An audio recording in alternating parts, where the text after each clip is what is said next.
ఢిల్లీ కాలుష్యం తీవ్రంగా పరిణమించిన నేపథ్యంలో 4వ దశ కార్యాచరణ ప్రణాళిక GRAP 4ను అమలుకు తీసుకొచ్చారు. ఇందులో భాగంగా పాఠశాలను మూసివేశారు. 11, 12 తరగతులకు ఆన్లైన్ క్లాసులు నిర్వహిస్తున్నారు. సాఫ్ట్వేర్ ఇతర ఐటీ అనుబంధ సంస్థలను వర్క్ ఫ్రం హోమ్ కు అనుమతించాలని ఆదేశించారు. 6 బయట కార్యకలాపాలను పూర్తిగా నిషేధించారు. సాధారణ నిర్మాణాలు, కూల్చివేతలను ఇప్పటికే ఆపివేయగా కీలక మౌలిక ప్రాజెక్టుల నిర్మాణాలను కూడా నిలిపివేశారు.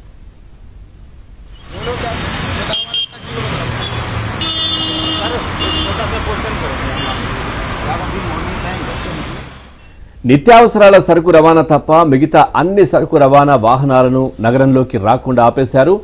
మెట్రోలు, బస్సులు, ఇతర ప్రజా రవాణా వాహనాలు, క్యాబ్లు, ఆటోలు, అంబులెన్సులు, ఫైర్ ఇంజన్లు, ప్రజా సంబంధ కార్యక్రమాలకు వెళ్లే ప్రభుత్వ అధికారుల వాహనాలు, అత్యవసరం మీద వెళుతున్న ప్రైవేటు వాహనాలు, బ్యాటరీ వాహనాలను మాత్రమే అనుమతించారు.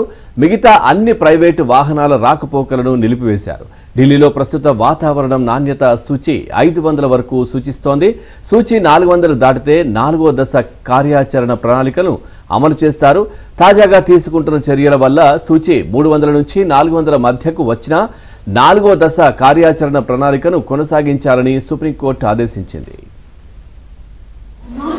while using the 2 bridge. Please enter the Jahan Mahal platform number 2, platform number 2.